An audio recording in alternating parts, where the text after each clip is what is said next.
Bonsoir, bienvenue dans cette 341e édition du Journal des Sports. Une édition une nouvelle fois bien remplie comme vous allez pouvoir le constater dans quelques instants. Mais laissez-moi d'abord vous présenter les invités de ce soir. C'est l'école des Trois Seines de glace des Trois Seines, oui, on peut le dire aussi comme ça. Avec eux, nous parlerons de ce club qui vient tout juste d'être créé. Mais avant cela, regardez ce qui vous attend. Un journal doublement handball puisque samedi soir nous étions à la salle Omnisport pour le 3e match à domicile de la saison pour l'ETAC. L'occasion pour l'équipe de Carole Martin et Christophe Guéry de confirmer leur bon début de saison. Grosse affiche au complexe Raymond-Laurent avec l'accueil du leader Amnéville en National 3 dimanche après-midi. Il y avait un gros coup à jouer pour Rosières Saint-Julien handball qui elle aussi réalise un bon début de saison. Et puis enfin, nous terminerons ce journal avec du badminton. Le PL3 recevait là aussi le leader Orléans. Une mission difficile pour les Aubois puisque Orléans, jusque-là, n'avait jamais connu la défaite. Voilà pour le programme de ce soir. Mais revenons d'abord sur un autre événement qui avait lieu vendredi soir, la 15e journée du championnat de France de Ligue 2. Les Stacks se déplaçaient aux Costières à Nîmes et espéraient bien stopper la série de 5 matchs sans victoire. Malheureusement, c'était sans compter la maladresse habituelle des hommes de Jean-Marc Furlan devant le but gardois. Duhamel, à lui tout seul, a eu l'occasion d'ouvrir le score à 4 reprises. Voilà encore face à Butel, le gardien nîmois qui décidément était exceptionnel lors de ce match et Duhamel de la tête voit encore sa tentative repoussée. Il ne faudra qu'une occasion en revanche à Nchangama à la 78e minute pour ouvrir la marque et les Stacks s'inclinent une nouvelle fois. 6e match sans victoire pour les Troyens. On voit le but dans quelques instants de Nchangama. Nchangama qui a une petite histoire. Il a été prévenu quelques 2 heures avant le match qu'il jouait. Il était avant le match dans un centre commercial quand il a été prévenu de la nouvelle. La petite histoire est cocasse. Voilà, allez, on regarde les résultats de Ligue 2 pour s'apercevoir que le Stack donc enchaîne son 3e match sans but aussi. Et dans les autres résultats, il y a aussi le match nul de Tours face à Grenoble, 2 buts partout. La nouvelle défaite de Reims face à Dijon, 3 buts à 2. Et Evian qui est allé battre le leader Le Mans sur son terrain, 3 buts à 1 au classement. Tours est en tête avec 3 points d'avance sur Le Mans, 4 sur Evian. Les Stacks reculent tout doucement au classement à la 9e place avec 21 points. Les résultats du championnat de France de CFA2 à présent. 3 matchs sans victoire aussi pour les Stacks B avec cette nouvelle défaite face à Vesoul. De son côté, Dijon est allé gagner à Forbach 2 buts à 0 et Ilzard a arraché le nul sur la pelouse d'Auxerre, 2 buts partout. Au classement, Dijon est en tête avec 1 point d'avance sur Vesoul, 2 sur Ilzard et les Stacks, elles aussi, reculent à la 7e position avec 21 points. On parle de handball à présent avec le championnat de National 2 masculin. L'ETAC recevait Dijon, réserve de Division 1, autant dire une opposition assez jeune et donc rapide. Mais les Aubois n'en avaient cure et espéraient bien se racheter devant leur public après leur défaite face à Cernay il y a 2 semaines. Le début de match est assez équilibré entre les deux formations, même si c'est l'ETAC qui s'en tire le mieux, puisqu'à la 13e minute de jeu, le club troyen dispose de 2 buts d'avance grâce aux réalisations de Rudy Seri. Pourtant, malgré cette belle entame, les Aubois vont rentrer dans un long tunnel de 10 minutes sans marquer de but. C'est Mourad qui brisera la mauvaise série avec 2 buts d'affilée avant que Debert ne donne l'avantage à l'ETAC juste avant la pause. À 16-15. On sait qu'en première mi-temps, il y a toujours un moment un peu critique où on fait quelques rotations et c'est pas évident pour un mec qui est 10-15 minutes sur le banc de rentrer tout de suite au même niveau que les joueurs qui sont titulaires. Ça n'enlève pas, je dis pas qu'ils sont pas bons, hein. Je dis juste que c'est pas évident de rentrer dans le match tout de suite comme ça, quoi. La deuxième mi-temps va révéler son lot de surprises avec notamment une équipe auboise mal rentrée dans cette seconde période alors que les deux équipes sont encore à égalité 21-21 à la 41e minute. Le match va prendre une drôle de tournure avec plusieurs décisions arbitrales très incohérentes.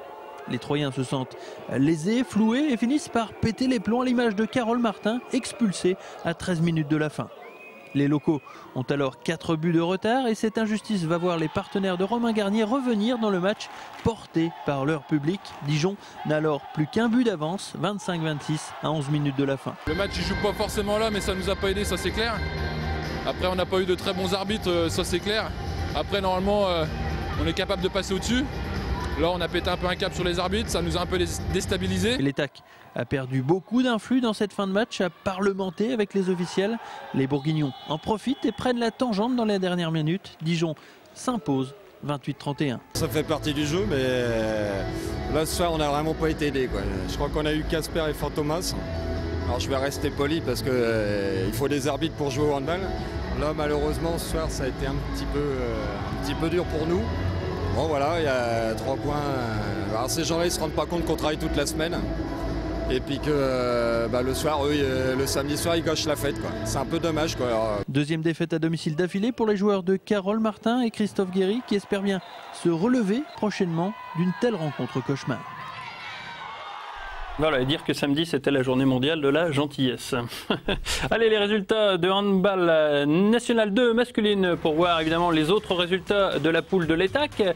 Metz a battu Vesoul chez lui 31-29 et entre le duel au sommet, Sarrebourg-Cernay, match nul 24-24.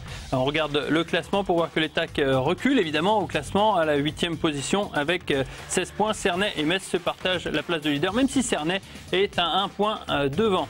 En National 3, Romilly va très mal avec cette nouvelle défaite de plus de 11 buts face à Romilly. Dans le même temps, Dieuloir a battu Reims 37-33 et Kremlin a battu Bois-Colombes 34-20. Dieuloir est en tête du classement, 1 point d'avance sur Tremblay et 2 sur Kremlin-Bicêtre. Romilly est avant-dernier. Cela va très mal pour nos amis les Romillons. Je vous donne à présent l'occasion de gagner un guide Pastime. Qu'est-ce que c'est qu'un guide Pastime? Eh bien c'est simple, c'est un guide qui offre des réductions sur divers loisirs, restaurants et commerces sur l'agglomération troyenne. L'édition 2011 est à gagner donc sur Canal 32, donc dans ce journal des sports. Je vais vous donner le mot de passe. Il vous suffit de téléphoner au 0325 72 31 95 et de dire le mot de passe. Et ce soir, c'est le mot guide. Il n'y a qu'un seul guide à gagner ce soir, donc vous répétez le mot de passe au téléphone, numéro de téléphone qui vient de s'afficher en bas de votre écran et donc vous gagnez ce guide avec des réductions bien pratiques si vous aimez les restaurants. Mais n'en abusez pas trop parce que ça fait grossir. Vendredi à l'espace Argence, l'office municipal de la ville de Troyes organisait sa 11e nuit du sport, une cérémonie visant à récompenser les dirigeants et pratiquants les plus actifs du sport de l'agglomération troyenne. 650 participants représentant 72 associations étaient présents pour participer au dîner ainsi qu'à la soirée dansante qui s'ensuivit. Parmi les médaillés d'or, notons les récompenses données à Robert Husson du TOS Haltérophilie, Patrick Ninoreille du CNA, Marie-Christine Lagarenne du Club Alpin et Jacques Moujol du comité de l'Aube de Billard. Une soirée qui s'est terminée comme d'habitude dans la joie et dans la bonne humeur. Allez, on revient au handball avec l'étonnante équipe de Rosières-Saint-Julien qui n'en finit plus de nous surprendre. Flirtant habituellement avec le bas de tableau les années précédentes, les Sancéo Caillotines explosent cette saison en dégommant tout seuls, tout sur leur passage, hormis 2 défaites. Personne ne leur résiste. Pourtant, Amnéville, le leader, se présentait invaincu au complexe Raymond-Laurent avec 6 matchs et 6 victoires. Un défi à la hauteur de l'équipe de Cathy Mayayo. Résumé du match. Si Amnéville est leader, ce n'est certainement pas pour rien. Les Sancéo Caillotines en font les frais dans cette première mi-temps qui voit les joueuses de Cathy Mayayo se faire transpercer régulièrement en contre-attaque.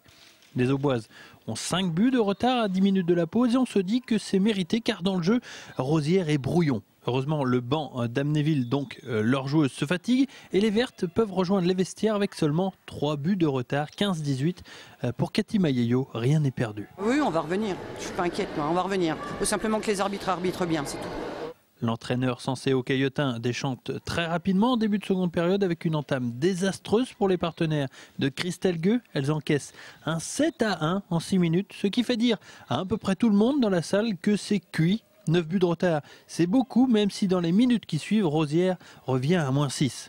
Mais comme en première mi-temps, Amnéville s'essouffle, les arbitres les pénalisent largement. Les Auboises se mettent alors à y croire et à 11 minutes de la fin, le show Sancéo Caillotin commence. Il est orchestré par les arrêts de Croissant déterminantes dans cette fin de match. Les arrières trouvent aussi la cible devant et à 6 minutes de la fin, Dehon ramène les siennes à -2. Le miracle est en route. Oh, attendez-vous les filles, mince, on est chez nous, bon sang. Continue. Croissant multiplie les parades, Wendy Hill perd fort la défense visiteuse, plus qu'un but de retard, l'égalisation est obtenue à quelques secondes de la fin sur ce pénalty de Fournier, 33-33, et Rosières a même la balle de la gagne dans les ultimes secondes, mais Wendy Hill placera la balle au-dessus des cages. 33-33, Rosières-Saint-Julien obtient un nul inespéré. On s'est arraché jusqu'au bout et tout, on en a voulu et puis on voit le résultat à la fin. On revient de loin, on n'aurait pas parié loin de là ça, je veux dire faire 33-33, perdre de -9, il reste un quart d'heure, et ben c'est bonus pour nous quoi. Un match à l'issue dramatique pour Wendy Hill, complètement inconsolable après son ultime tir raté. Mais qu'elle se console, Rosières a encore montré qu'il faudrait compter avec les Auboises cette saison. Voilà, superbe perf de la part de Rosières-Saint-Julien qui continue donc d'étonner. Allez, on regarde justement les résultats de cette poule, avec notamment les autres résultats du haut de tableau, avec Hackenheim qui a battu Vesoul 32-25 et Altkirch qui a battu Hochfelden. C'est une petite surprise, 27-26. Au classement, Amnéville est en tête avec 2 points d'avance sur Hackenheim et 3 sur Hochfelden. Rosières-Saint-Julien est confortablement installé en 4e position avec 16 points. Le maintien est en route. Dans National 2 féminine, Sainte-Maure 3, là aussi c'est la rédemption pour l'équipe de Fred Chebel avec une victoire face à Plouvorne 24-22. La fessée elle est pour ici Paris, face à la Stella Saint-Maur 45-21. Alfortville s'est bien occupé de Lisieux aussi avec ce score de 33-21. Au classement, la Stella Saint-Maur est toujours en tête avec 2 points d'avance sur Alfortville. Sainte-Maure 3 remonte petit à petit au classement en 4e position avec 16 points. On change de sport pour évoquer le badminton et le championnat de National 3. Le PL3 avait l'occasion de se tester samedi après-midi en recevant le leader invaincu Orléans. A priori, aucune chance pour les Aubois de contester la suprématie de l'équipe du Loiret. Reportage. Tout le monde au club du PL3 savait bien que ce serait très difficile d'arracher le moindre point au leader Orléans. Et c'est confirmé au vu des premiers matchs puisque les 2 premiers simples hommes sont perdus par les Troyens. Dans la foulée, les jumelles Groult déçoivent en s'inclinant en 2-7 rapides. Demussy, de son côté, avec un classement inférieur, s'incline non sans lutter. 4-0, encore 1 point, les Aubois verront leurs espoirs d'accrocher le nul s'envoler. Mais voilà, la révolte s'installe et le premier point vient des garçons avec la paire Garez-Marcambeau.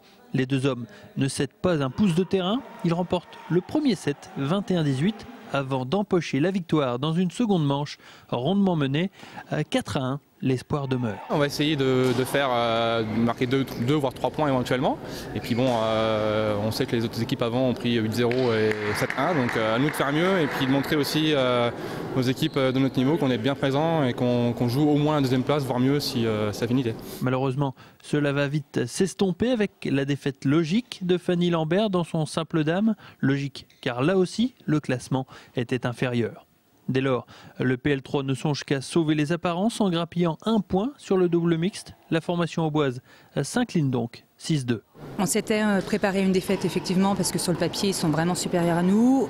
Regret parce qu'ils sont venus avec leur cadet A2 qui n'était pas là et une autre fille A2, donc un effectif un petit peu diminué, donc on s'attendait à peut-être faire un petit peu mieux. La déception pour le moment est sur le double dame où on perd en 2-7 et il n'y a pas une grosse opposition de notre part. Donc déception peut-être aussi sur le simple homme 2 où c'était relativement serré. Après, effectivement, au tout début, avant qu'on commence la rencontre, on savait de toute façon que ça allait être une rencontre très très compliquée. Une défaite face à Orléans pas illogique, donc avec 2 points de marqué, le PLT a fait même mieux que les autres, puisque jusqu'à maintenant, le leader orléanais avait gagné tous ses matchs 8-0. Avant de passer aux invités, soulignons la victoire du 3 rollers lors de la 5e journée du championnat de France de National 2 de roller hockey. Un succès acquis face à Épernay, 7-3. 3 rollers, on adresse un clin d'œil puisqu'ils étaient invités donc du Journal des Sports la semaine dernière. Allez, c'est l'heure de parler de l'école de glace des 3 Seines en notre compagnie, notamment Laurence Moyet. Bonsoir Laurence. Bonsoir David. Vous êtes la présidente de cette toute nouvelle association. Quel bilan peut-on tirer après ces quelques mois Alors un bilan, pour le moment, je ne suis pas sûre d'être capable de le tirer. Ce que je sais, c'est que pour le moment, on n'est pas affilié à la Fédération française des sports de glace, qu'on maintient notre position et qu'on demande toujours notre affiliation. C'est vraiment notre leitmotiv. On a été refusé en raison principale parce que 2 clubs sur la même piste laissent supposer la fédération qu'on va faire de l'ombre au premier club. De toute façon, on existe et puis on est là. Et puis il va falloir compter quand même avec nous, affiliés ou pas. Est-ce que déjà ça existe déjà dans les autres villes de clubs de patinage? Évidemment, peut-être pas dans une ville comme Troyes, moyenne on dirait. On a des villes tout à fait moyennes où il y a 2 clubs. D'accord, donc c'est possible. On a plusieurs clubs, on a... oui, tout à fait. Après, bon, on va essayer d'être meilleur et puis de l'obtenir. Est-ce que ça change que vous n'ayez pas l'affiliation à la Fédération Française des Sports de Glace? La possibilité de donner des licences à nos membres, donc il faut qu'on aille les chercher ailleurs. C'est-à-dire? Pour le moment, on a plusieurs clubs qui nous ont permis d'avoir nos licences et donc que les membres puissent participer soit à des compétitions... Donc hors du département? Tout à fait, et même hors ligue. D'accord. Mais ça ne vous empêche pas d'avoir des heures de glace à la patinoire des Trois-Seines. D'ailleurs, votre club s'appelle Club des Trois-Seines. Heureusement, on est assez étroitement liés avec eux et on peut pas... Sinon, on ne peut pas lutter. C'est pas possible. Mais oui, ils nous ont accordé 4 heures et pour le moment, elle se passe bien. Donc il y a la place pour vous, pour 2 clubs, il y a moyen à la patinoire de cohabiter? Oui, les enjeux ne sont pas les mêmes. On ne cherche pas du tout la même chose. Nous, on cherche déjà à se faire plaisir et puis on cherche à patiner avec Sally. C'est tout. C'est notre but. Et Sally, dans la sérénité. Sally, justement, vous venez d'en parler. C'est l'entraîneur de cette école de glace des Trois-Seines. Bonsoir Sally. Bonsoir. Alors, vous avez la particularité d'être américaine? Oui, on peut dire multinationale. En fait, j'ai passé une grande partie de ma vie aux États-Unis, quand même 17 ans.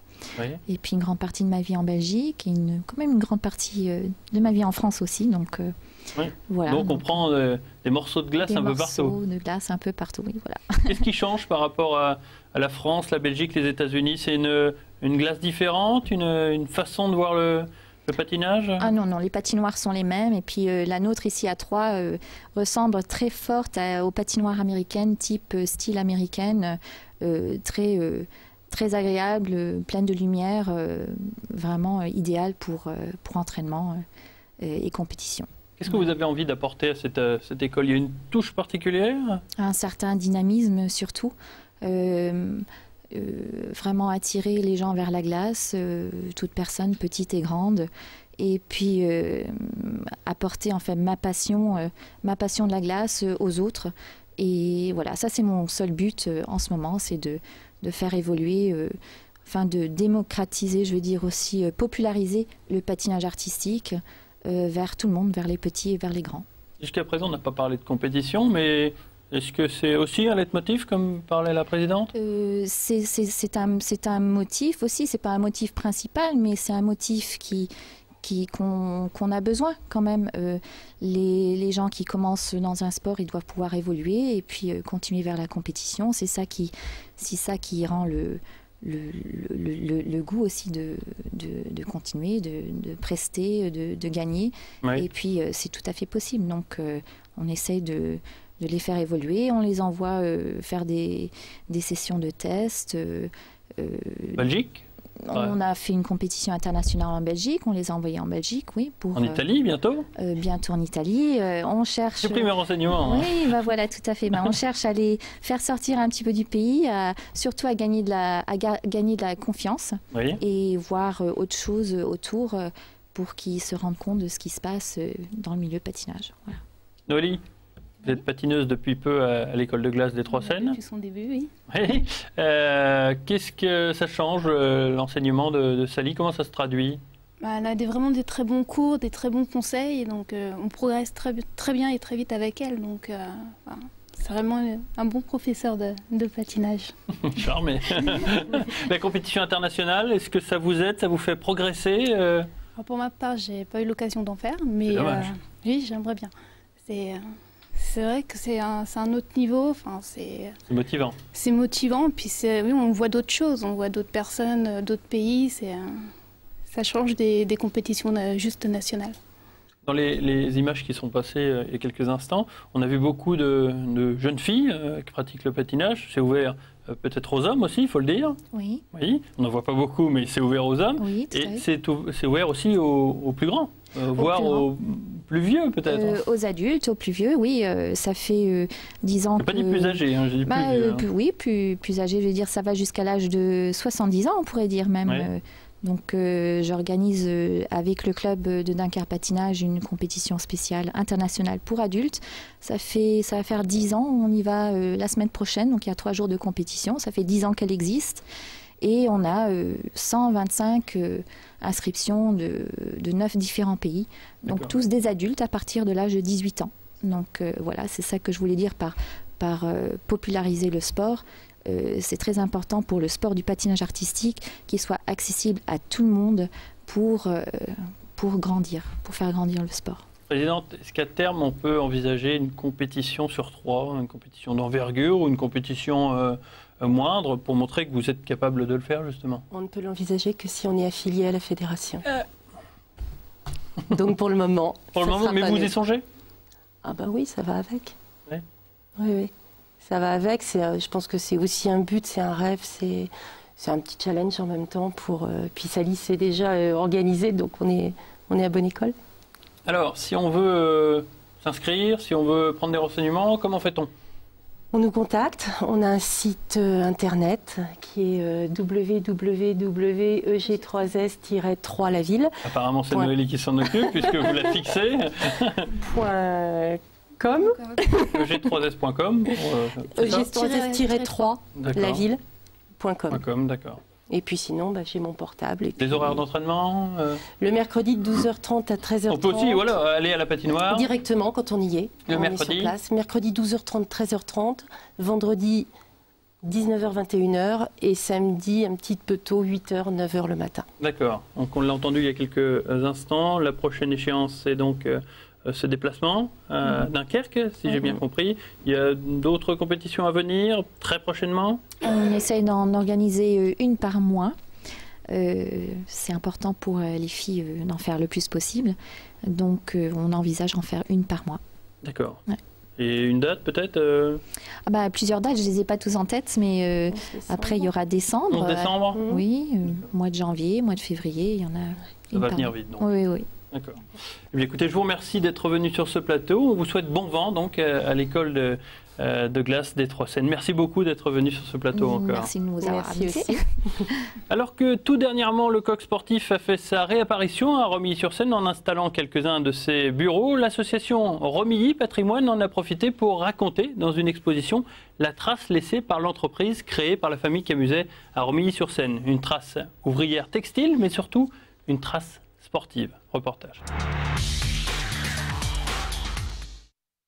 Créé en 1948, le Coq Sportif a longtemps été le fleuron du sport français avant de décliner au fil des années, même si aujourd'hui, de nombreux grands sportifs français comme Joachim Noah, Sébastien Loeb ou Frédéric Michalak sont sponsorisés par la marque Romillon.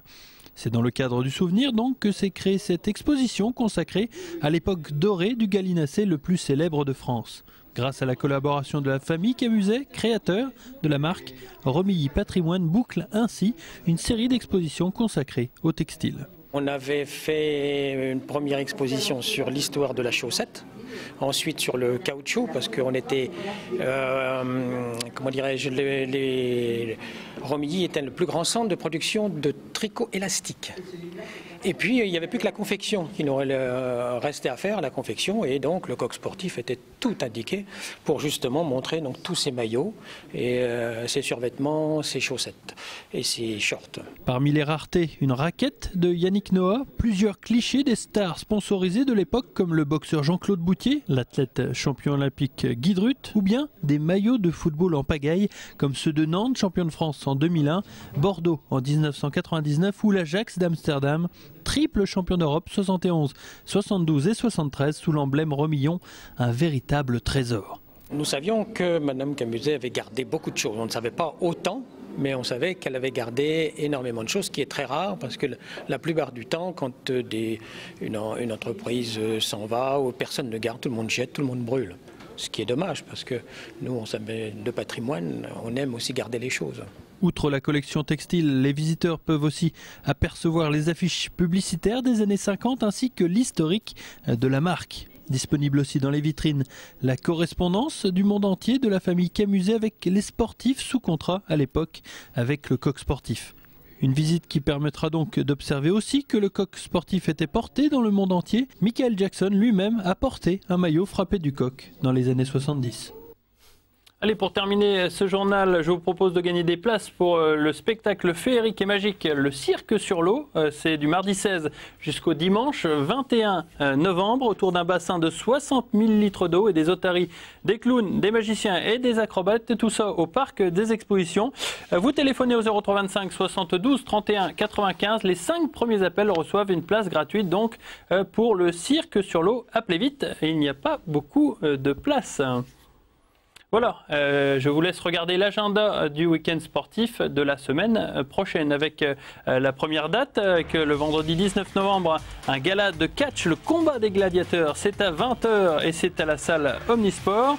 Du basket le lendemain avec Sainte-Savine qui reçoit Aubervilliers à 20h au gymnase Volbar. Le dimanche 21 novembre, la Rivière-de-Corps reçoit le FC Sens au Stade de l'Aube à 14h. Et puis enfin, le même jour, 14h30, au Stade Vigenel-Luison de la Chapelle-Saint-Luc, le RCSC reçoit Vierzon, équipe de CFA2. Et une information de dernière minute concernant la Coupe de France, justement. Le club de la Rivière-de-Corps a été convoqué devant la Ligue de Champagne-Ardenne de football à Reims pour y répondre d'une suspicion de fraude lors d'un match de Coupe de France donc contre Châlons. Si le cas est avéré, les Ribocortains risquent une élimination pure et simple de la compétition. Nous vous tiendrons au courant de l'avancée de cette affaire. Voilà, ce journal des sports est terminé. Je vous remercie de l'avoir suivi. Je vous donne rendez-vous la semaine prochaine pour un autre journal des sports. À très bientôt. Au revoir.